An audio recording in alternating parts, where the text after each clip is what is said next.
Біз 10 жылдан астам уақыт бойы Хогвартстың дәліздерімен жүгіріп, Волан-де-Мортпен шайқасып, тыртығы бар баланың өсіп жетілуіне куә болдық. Гарри Поттер туралы соңғы фильм шыққанда біз сиқыр әлеммен мәңгілікке қоштастық деп ойлаған едік. Бірақ Джоан Роулинг біз үшін мүлдем басқа, бұрын-соңды көрмеген жаңа есікті ашты. Бұл жолы біз Ұлыбританияның тұманды ормандарынан кетіп, 1926 жылғы шулы қайнап жатқан Нью-Йорк қаласына тап боламыз. Бұл фантастикалық құбыжықтар және олар қайда мекендейді фильмі.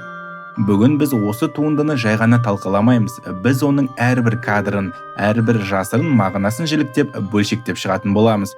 Дайын болсаңыздар, шайларыңызды құйып алыңыздар. Біз сиқыр әлеміне ораламыз.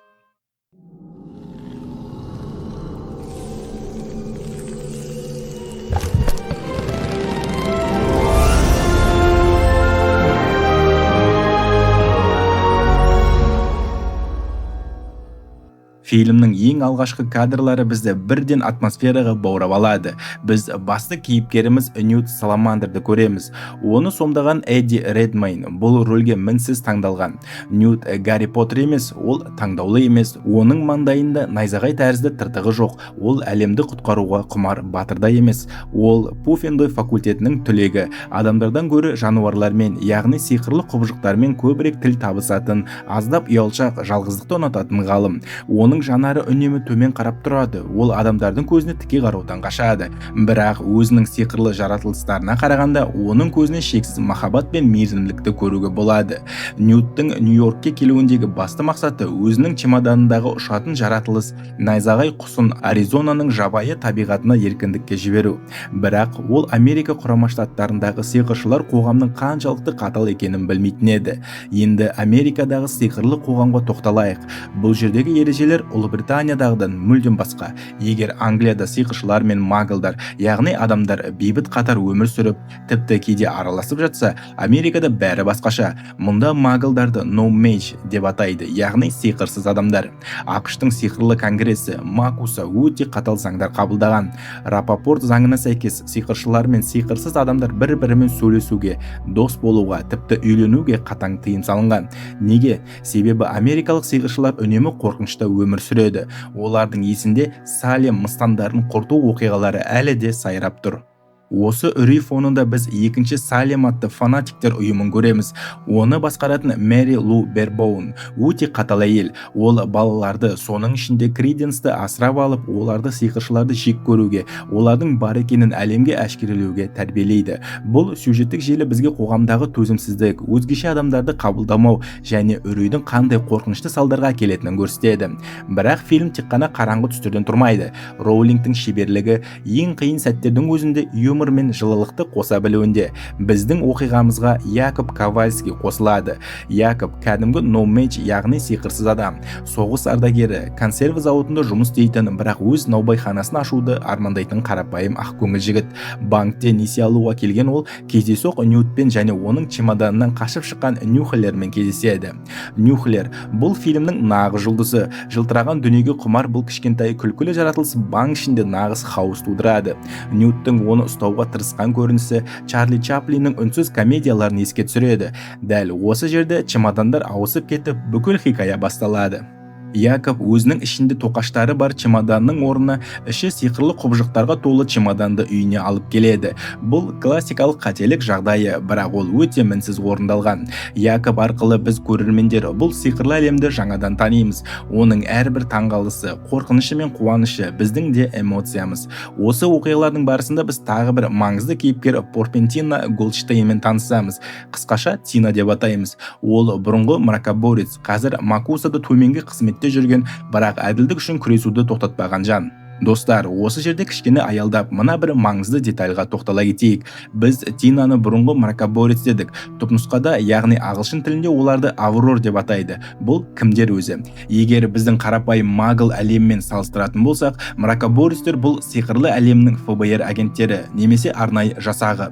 Бұл сиқыр министрлігіндегі, ал Америкада Макусадағы ең элиталы, ең қауіпті әрі ең беделді мамандық. Олардың басты міндеті қараңғы магияны қолданатын зұлым сиқыршыларды іздеп табу, оларды құрықтау және сиқырлы қоғамның қауіпсіздігін қамтамасыз ету. Маркаборис болу екінің бірінің қолынан келе бермейді. Бұл қызметке орналасу үшін Хогвартс немесе Илверморни сияқты сиқыр мектептерінде ең жоғарғы бағалар алу керек, әсіресе қараңғы сиқырдан қорғану, дәрі-дәрмек жасау және түрлендіру пәндерінен. Одан кейін үміткерлер 3 жылдық өте қатал адам төзгісіз арнайы дайындықтан өтеді. Гарри Поттердің нағыз жанкүйерлері бұл мамандықты өте жақсы біледі. Естеріңізде болса, қорқынышты көз Аластер Грюм, Нимфадора Тонкс және Кингсли Шеклболт нағыз мықты маркабористер еді. Тіпті Гарри Поттердің өзі де есейген соң осы маркабористер бөлімінің басшысы болады. Ал енді Тинаға оралайық. Егер маркабористер осындай элиталы болса, Тина неге Макусаның жертөлесінде таяқшаларды тіркейтін түкке тұрғысыз бөлімде төменге қызметте жүр?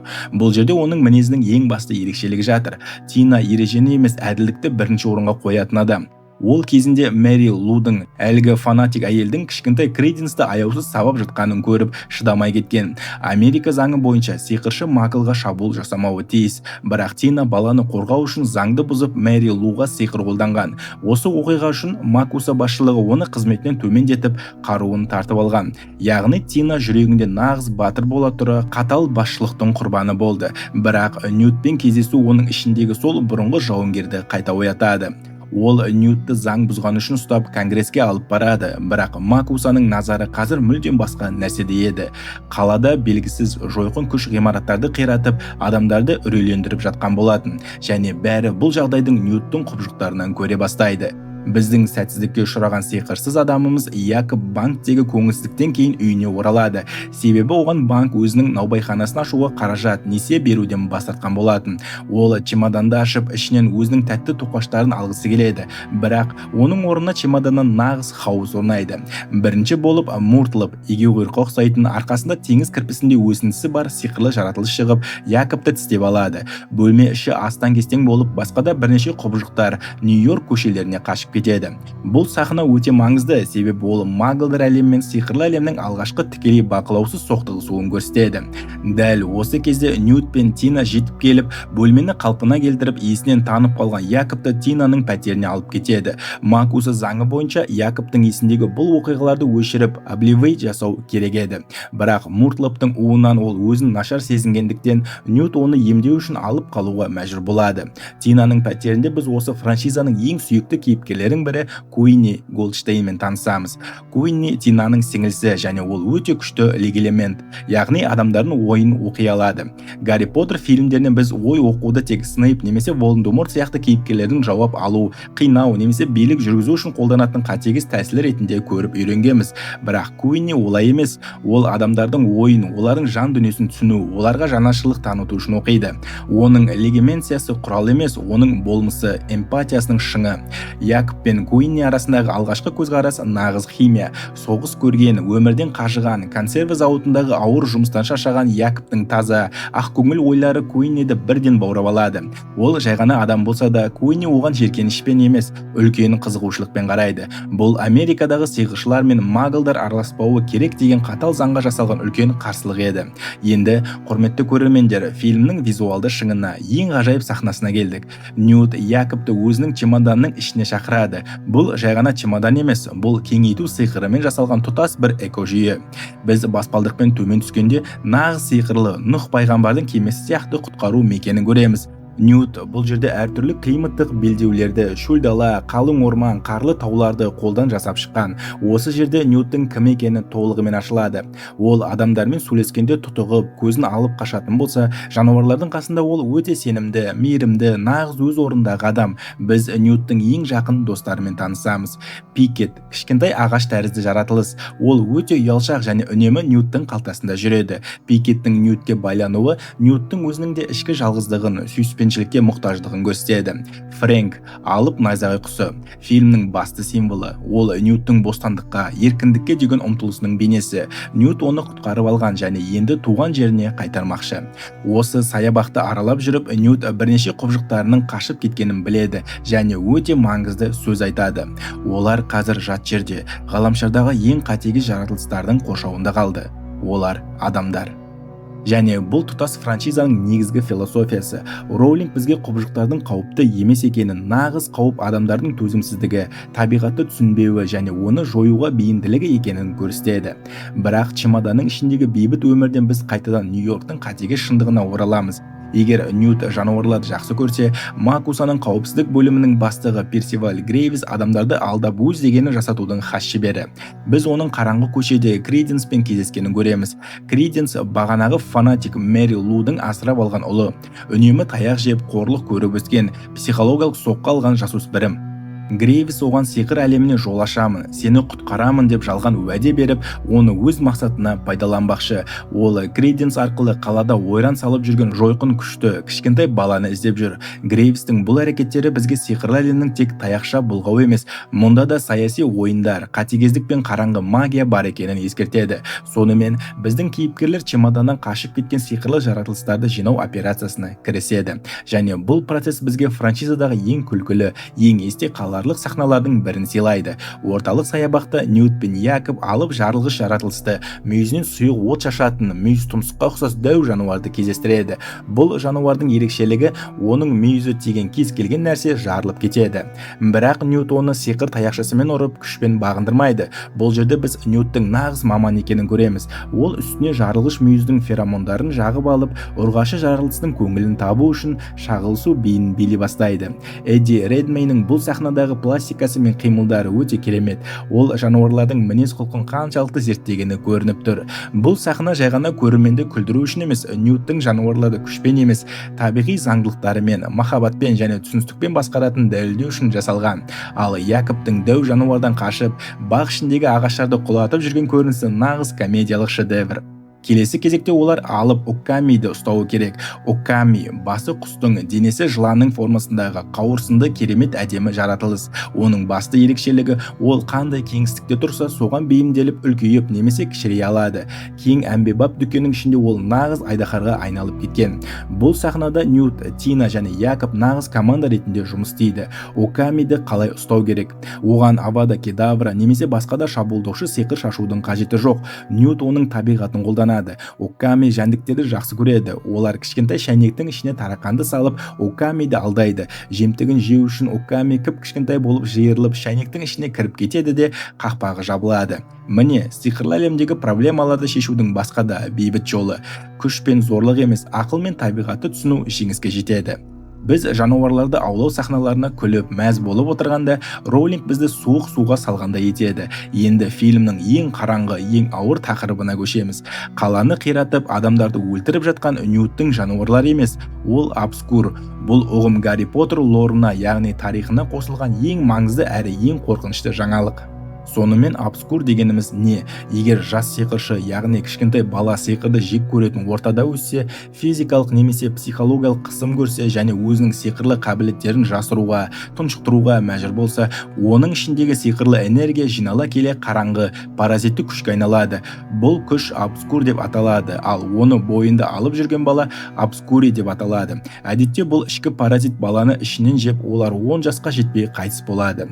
Көріп отырсыздар ма? Бұл жай ғана фэнтезидегі құбыжық емес, бұл өте терең психологиялық метафора. Роулинг обскур арқылы қоғамның өзгеше адамдарды қабылдамауы, оларды нормаға сыйдыру үшін зорлауы, балалық шақтағы травмалар мен іштегі жаншылған эмоциялардың қандай жойқын салдарға әкелетінін көрсетеді. Бұл тарихтың орталығында Креденс Бербоун тұр. Ол Мэри Лудың қатыгез қолында өскен, сиқырды шайтанның ісі деп сенуге мәжбүр болған. Ол өзінің бойындағы күшті барынша тұншықтырған. Бірақ Креденс өте ерекше. Ол 10 жастан асып кетсе де тірі қалған, тарихтағы ең күшті обскуриге айналған. Оның ішіндегі қысым шегіне жеткенде обскур бақылаудан шығып, айналасындағылардың бәрін, әсіресе оған сәбір көрсеткендерді қирата бастайды. Грейвс бұл күшті бақылауға алып, өз мақсатына маглдарға қарсы соғыста қару ретінде пайдаланғысы келеді. Ал Ньюттың чемоданында кішкентай бір обскур бар. Ол оны Суданнан әкелген еді. Ньют бұл күшті зерттеп, оны басып тастауға емес, оны алып жүрген баланы құтқаруға тырысады. Екеуінің мақсаты екі түрлі. Біреуіне қару керек, екіншісіне өмірді сақтап қалу керек. Сиқырлы жануарларын чемоданға жинап болған Ньют пен Тинаны ақыры Макуса күштері қолға түсіреді. Оларды тікелей Грейвс тергейді. Грейвс қаладағы Обскурдың шабуылдарын Ньюттың чемоданындағы кішкентай Обскурдан көріп, оларға ешқандай сотсыз, тергеусіз бірден өлім жазасын кеседі. Бұл сахна американдық сиқыршылар жүйесінің қаншалықты шірігенін, қорқынышқа негізделген биліктің паранойясын айқын көрсетеді. Енді осы жазаның қалай орындалатынына назар аударайық. Бұл сахна Роулингтің қиялынан туған ең қорқынышты, ең қатеге жазалау әдістерінің бірі. Гарри Поттерде біз жанды сорып алатын дементорларды көріп едік қой, ал америкалық сиқыршылар басқаша жұмыс істейді. Бөлмедегі әйелдер Тинаның басынан оның ең бақытты, ең жарқын естеліктерін суырып алып, оны иллюзия түрінде көрсетеді. Бұл естеліктер Тинаны гипноздап, оны өлім бассейніне өз аяғымен кіруге мәжбүрлейді. Адам өз бақытына елтіп, қалай өлгенін де сезбей қалуы керек. Бұл өте садистік, бірақ жүйе үшін өте таза әдіс. Бірақ Ньют жай беріле салатын адам емес, ол сиқыр таяғы болмаса да амал табады. Оның жеңінде үнемі алып жүретін тағы бір ғажайып жаратылысы бар. Ол зұлымдық төндіруші. Кішкентай дөңгелектен шығатын бұл жаратылыс көз ілеспес жылдамдықпен үлкен, қанатты, қауіпті жыртқышқа айналады. Осы сахна бізге Ньюттың жануарлар тек сүйкімді ғана емес, олардың нағыз қару, мықты қорғаныс бола алатынын дәлелдейді. Зұлымдық төндірушінің көмегімен Ньют Тинаны ажал құдығынан жұлып алып, Макуса ғимаратынан қашып шығады. Олар қашып жүргенде біздің сүйікті Куинни қарап қалмайды. Ол өзінің ой оқу қабілетін пайдаланып, Ньют пен Тинаның өлім қауіпінде тұрғанын сезеді. Ол тез арада Якобты ұмыттыруға апаратқан жерден алып шығады. Куиннидің Макуса қызметкері Абернатидің миын айналдырып, чемоданды алып шығатын көрінісі өте жеңіл, комедиялық сипатта түсірілген. Бұл ауыр сахналардан кейінгі тамаша эмоционалдық демалыс. Төртеуі қайта қауышып, енді оларға ақпарат керек болады. Олар нағыз астыртын әлемге, гоблиндер басқаратын құпия барға барады. Қош келдіңіздер. Бұл соқыр шошқа бары. Бұл сахна 1920 жылдардағы Америкадағы құрғақ заң кезеңіне жасалған тікелей сілтеме. Ол кезде ішімдік сатуға тыйым салынғандықтан адамдар осындай құпия астыртын клубтарға жиналатын. Сиқырлы әлемде де дәл солай. Олар мұнда гоблин Гнарлокпен кездеседі. Гнарлок нағыз мафия серкесі. Оған ақпарат үшін ақы төлеу керек, ал ақша оған қызық емес. Ол Ньюттың кеудесінде тығылып отырған кішкентай Пикетті ағаш тәрізді личурканы сұрайды. Ол құлыптарды оңай ашатын қабілеті үшін қара нарықта өте бағалы. Бұл Ньют үшін нағыз сынақ еді. Пикет оған қатты бауыр басып қалған. Ньют те оны қимайды. Бірақ амал жоқ, ақпарат үшін ол Пикетті гоблинге береді. Бұл сахнадағы Ньюттың көзіндегі мұңды, ал Пикеттің сатқындық көргенде шырылдағанын көру өте ауыр. Әрине, Гнарлок оларды сатып кетіп, Макусаны шақырады, ал басталған төбелес кезінде Ньют бірінші кезекте өзінің кішкентай досы Пикетті қайтып тартып алады. Өйткені Ньют үшін достарын далада тастау ең үлкен қылмыс. Енді, құрметті көрермендер, оқиғаның ең шешуші, ең трагедиялық сәтіне келіп жеттік. Грейвс ақыры Обскурдың кім екенін таптым деп ойлайды. Ол Крейденстің кішкентай қарындасы Модисті Обскур деп шешіп, оның ізіне түседі. Крейденс оған көмектесіп, енді уәде етілгенде мені сиқыр әлеміне апар, маған сиқырды үйрет деп жалынады. Бірақ Грейвс өзінің нағыз сұрқия эгоист бет-бейнесін көрсетеді. Ол Крейденске: сен сквипсің, сенің бойыңда бір тамшыда сиқыр жоқ, сен маған енді керек емессің, деп оны итеріп жібереді. Грейвс оны жай ғана лақтырып тастады. Жылдар бойы қорлық көріп, тек Грейвстің жылы сөзінен үміттеніп жүрген Крейденстің ішіндегі соңғы жіп үзіледі. Ол басын көтеріп, көзі қорқынышты түске боялады. Бөлменің ішіндегі заттар дірілдеп, ғимарат шайқала бастайды. Грейвс шошып таңғалады. Өйткені ол қателескен еді. Обскур кішкентай қыз Модисті емес, Обскурдың дәл өзі Крейденс болатын. 10 жасқа дейін өлу тиіс болған паразит Крейденстің ішкі күшінің мықтылығы соншалық, ол оны 20 жасқа дейін бойында ұстап, тарихтағы ең жойқын, ең үлкен Обскурға айналған еді. Бұл сахна жалған үміт пен сатқындықтың адамды қалай құбыжыққа айналдыратынының тамаша көрінісі. Ашу мен ызаға булыққан Крейденс толығымен қара бұлтқа, яғни Обскурға айналып, ғимаратты жарып шығып, Нью-Йорк қаласына қарай ұшады. Енді қаланы нағыз ақырзаман күтіп тұр. Сонымен біз финалдық шайқасқа, Нью-Йорк метросының ішіндегі сахнаға келдік. Құрметті көрермендер, осы жерден біз Ньют пен Грейвстің дүниетанымдағы ең басты айырмашылықты көреміз. Крейденс бақылаудан шығып, метрода бұзып жарып жүргенде, Ньют таяқшасын шығарып шабуылдамайды. Ол қаруды тастап, ақырын ғана жақындап, Крейденспен сөйлесуге тырысады. Ол оның құбыжық емес, жай ғана қорқып қалған, үрейленген жасөспірім екенін түсінеді. Ньют оны сөзбен, мейіріммен тыныштандыра бастайды, және бұл жұмыс істейді. Криденс адам кейпіне қайтып орала бастайды. Бірақ дәл осы сәтте портал арқылы Макуса президенті Серафина Пигвери және оның жүздеген мракоборецтері жетіп келеді. Билік үшін Криденс құтқарылуы тиіс жан емес, ол сиқырлы әлемнің құпиясын ашып қоюы мүмкін қауіп. Президент Пигвери ойланбастан оқты, яғни сиқырды жаудыруға бұйрық береді. Онсыз да қиналып тұрған Криденске жүздеген сиқыр таяқшасынан соққы тиіп, ол көз алдымызда күл-талқан болып жарылып кетеді. Бұл өте ауыр, әділетсіз сахна, бірақ мұқият көрерменде байқаған болар. Жарылыстан кейін Обскурдың кіп-кішкентай әрең байқалатын қара түйіршігі ұшып шығып жай ғана жоғала бастайды. Бұны Ньют байқаған болатын және ол білді, Обскур бейнесінде оны өлтіру мүмкін емес екендігін. Бұл алдағы бөлімдерге жасаған үлкен ілмек. Криденстің өлімі Грейвстің шынайы бет-бейнесін ашады. Ол президентке қарсы шығып, маглдардың заңмен өмір сүруден шаршағанын, сиқыршылар көлеңкеде тығылмауы керек екенін айтып айқайлайды. Грейвс бүкіл мракоборецтер отрядымен жалғыз өзі шайқасып, олардың бәрін жеңе бастайды.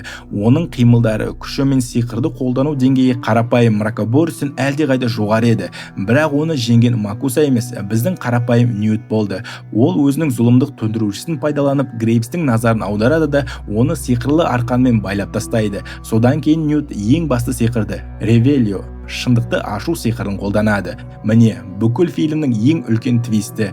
Персивал Грейвстің бетпердесі сыпырылып, оның астынан Европаны үрейде ұстап тұрған ең қауіпті қараңғы сиқыршы Геллерт Гриндевальд шығады. Оны сомдаған аты аңызға айналған Джонни Депп. Бұл кино тарихындағы үлкен кино әлемдерде кездесетін, мысалы Марвелдегі Танос немесе DC әлеміндегі Дарксайд сияқты басты зұлымдардың эпикалық түрде сахнаға шығуымен бірдей масштабтағы оқиға. Бірақ Гриндевальд шын мәнінде кім және ол несімен қорқынышты? Келіңіздер талдап көрейік.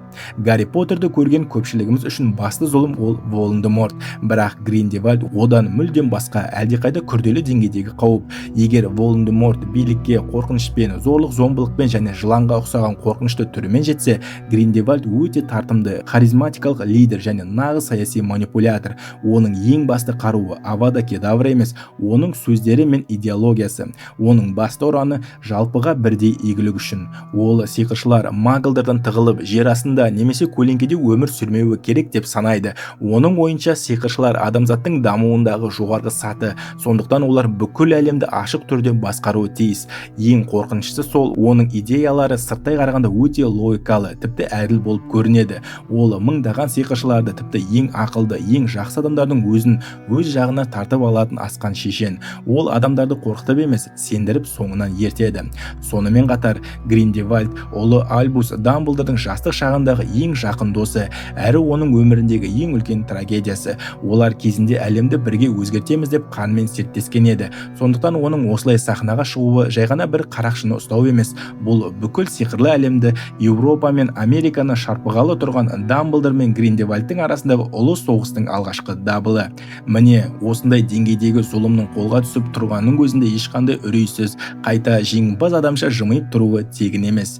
Гриндевальд тұтқынға түссе де ешқандай қорқыныш білдірмейді. Ол Ньютке қарап жымиып, біз өлеміз бе, әлде кішкене ғана ма деп жұмбақ сөз қалдырады да күзетшілермен бірге кетіп қалады. Достар, осы жерде бір сәтке тоқталайықшы. Гриндевальдтың Ньютке айтып кеткен мына бір жұмбақ сөзіне назар аударыңыздар. Біз өлеміз бе, әлде кішкене ғана ма? Ең мықты мракоборецтердің қоршауында тұтқынға түсіп тұрып ол неге мұндай сөзді айтты? Неге ол ешқандай үрейсіз қайта жеңімпаз адамша жымиып тұр? Бұл сөздің астарында бірнеше өте терең мағына жатыр. Келіңіздер, зерттеп көрейік. Біріншіден, бұл Дамблдорға жіберілген жасырын хабарлама. Гриндевальд ақымақ емес, ол Ньют Саламандердің жай ғана чемодан көтерген аңдарды бағушы емес екенін өте жақсы біледі. Ол Ньюттың артында кім тұрғанын, оны Америкаға кім жібергенін тікелей болмаса да сезеді. Ол Альбус Дамблдор. Кезінде Дамблдор мен Гриндевальд ең жақын адамдары, пікірлес достар, тіпті қанмен серттескен жандар болған. Бірақ олардың жолы екіге айырылды. Гриндевальд бұл сөзді Ньютке емес, Ньют арқылы Дамблдорға айтып тұр. Бұл сөздің мағынасы: сен мені ұстап беру үшін өз адамдарыңды жібердің бе, Альбус? Біздің соғысымыз басталды, бірақ біз бір-бірімізді жойғанда ішіміздегі махаббат пен өткен шағымызды да өлтіреміз.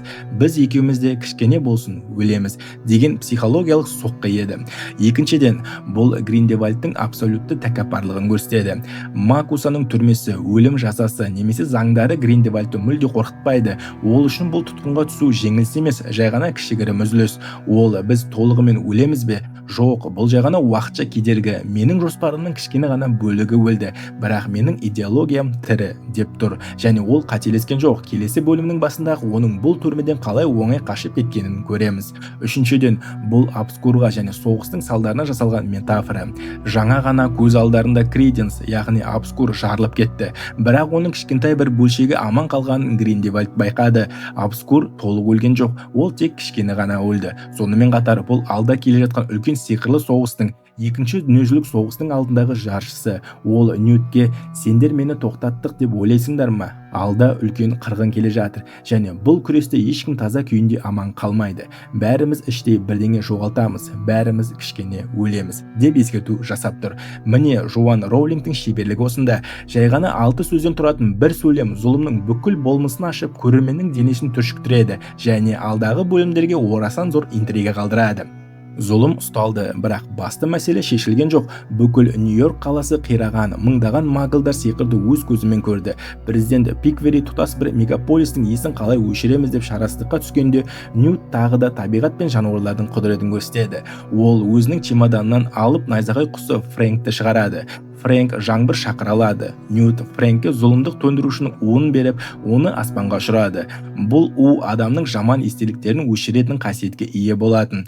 Фрэнк бүкіл қалаға жаңбыр жаудырады. Музыка өте әдемі, меланхолиялық нотаға ауысады. Жаңбыр астында қалған қала тұрғындарының жады тазарып, ал Макуса сиқыршылары қираған ғимараттарды тез арада қалпына келтіреді. Бірақ бұл құтқарудың өз құны бар еді. Жаңбыр барлық маглдарға да тиесілі. Демек, біздің сүйікті Якоб Ковальский де бәрін ұмытуы керек. Бұл фильмнің ең эмоциялық, ең ауыр сахнасы. Якоб сиқырлы әлемді көрді. Ол өмірдегі ең ғажайып сәттерді басынан өткерді. Ең бастысы ол Куинниді кездестірді. Ол ұмытқысы келмейді, бірақ заң қатал. Якоб жаңбырдың астына шығар алдында Куинни оған сиқырлы қолшатырмен келіп қоштасу сүйісін сыйлайды. Су Якобтың үстіне тигенде оның көзіндегі таңғажайып ұшқын өшіп, бәрі ұмытылады. Дегенмен, Роулинг бізді толықтай үмітсіздікке қалдырмайды. Фильмнің аяқталар сәттерінде біз Якобтың өз арманына жетіп, наубайхана ашқанын көреміз. Оған Ньют жасырын түрінде күміс жұмыртқаның қабығын қалдырып кеткен еді. Якобтың тоқаштары неге сонша танымал дейсіз бе? Өйткені ол олардың есінде қалмаса да, бейсаналы түрде Нюхлер жарылғыш мүйіз және обскур пішінінде пісіреді. Оның жады өшкенімен жүрегінде сиқыр қалған болатын. Бір күні наубайханаға Куинни кіріп келеді. Олардың көздері түйіскенде, Якобтың жүзінде еміс-еміс еске түсіру мен жылы күлкі пайда болады. Ал Ньют болса Европаға қайтып бара жатады. Ол Тина мен Портта қоштасады және өзінің фантастикалық құбыжықтар және олар қайда мекендейді атты жаңа кітабын басып шығарған соң, оған жеке өзі әкеліп беруге уәде етеді. Осылайша, бұл ғажайып сиқырға, достыққа және терең мағынаға толы оқиға өз мәресіне жетеді. Бұл фильм бізге нені үйретті? Ол бізге қорқыныш пен төзімсіздіктің қандай зардап әкелетінін, ал табиғатты түсіну мен мейірімділіктің кез келген қаруда мықты екенін көрсетті. Гарри Поттер әлемі өсті, есейді және бізге мүлдем жаңа, ауқымдырақ тарихтың есігін ашты. Алда бізді Гриндевальдпен болатын үлкен соғыс, Дамблдордың жастық шағы және сақиналар әмірші деңгейіндегі нағыз эпикалық масштабты шайқастар күтіп тұр. Бірақ бұл келесі видеолардың тақырыбы. Егер осы тереңдетілген талдау сіздердің көңілдеріңізден шықса, міндетті түрде арнаға жазылып қоңыраушаны басып қойыңыздар. Пікірде өз ойларыңызбен бөлісіңіздер. Фильмдегі ең сүйікті жаратылысыңыз қайсысы болды? Немесе қай сахна сізді көбірек толқытты? Сіздердің әрбір лайктарыңыз бен пікірлеріңіз видеоның алға жылжуына өте үлкен көмек береді. Сіздермен болған Киношоу кезі келесі кездескенше.